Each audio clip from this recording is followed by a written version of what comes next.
O pecado, ele vai, com o tempo em nós, o tempo no pecado, ele vai obscurecendo. Quando vocês leram lá, por exemplo, em filosofia, no começo, na primeira aula de filosofia, fala assim, da longa marcha da vaca que vai para o brejo, né? E deseja ir para o brejo. Quando vocês leram isso lá na apresentação do curso de filosofia, estava escrito assim, que hoje nós vivemos num entenebrecimento da inteligência. O que é entenebrecimento? Nós estamos vivendo um apagão. Lembra que fala aquela profecia que fala os 3 dias de trevas que nós vamos enfrentar? E aí guarda a vela benta, a vela santa, tal, porque nós vamos viver esses 3 dias de trevas. Nós já estamos vivendo esses 3 dias de trevas. 3 significa assim, que a nossa inteligência, a nossa memória, a nossa vontade já está obscurecida. E aí nós vamos vendo aqui ao longo do texto que nós somos pusilânimes, nós temos dificuldade na vontade de amar a Deus, na própria inteligência de entender Deus. São Pio X é fantástico no catecismo, né, sobre a caridade. Quando nós pecamos, a caridade em nós, o amor, ele é rompido, porque nós estamos vivendo a soberba, vivendo o pecado. E, infelizmente, ele começa a corroer a nossa inteligência, a nossa memória e a nossa vontade. Talvez o primeiro seja a memória, porque se nós lembrássemos constantemente dos feitos que o Senhor tem para conosco, do bem que Deus nos faz, nós dificilmente pecaríamos.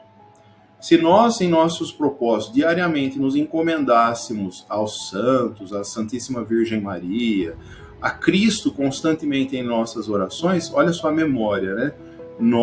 O pecado começaria a se afastar de nós. Nós começaríamos a repelir o pecado. Então, a primeira coisa é a memória. Depois, a vontade, nós vamos sendo permissivos. Vai permitindo uma coisa, permitindo outra, né? Mas é só mais um lanchinho, é só mais um minuto no telefone, é só mais um vídeo de piada, e é só mais um vídeo aqui no Reels que vai subindo e tal, né? Uma hora, sem perceber, nós já estamos presos na armadilha. A armadilha que o demônio lança para nós. E aqui, agora vamos no texto, que isso também está escrito nesse texto. Na página 26, no segundo parágrafo, no final, olha só, além disso, no final desse parágrafo, o pecado mortal gera uma propensão ao pecado e ao vício, obscurecendo a consciência e corrompendo a avaliação do bem e do mal. Obscurece a inteligência, entenebrecimento da inteligência, impede que nós consigamos refletir bem sobre as coisas.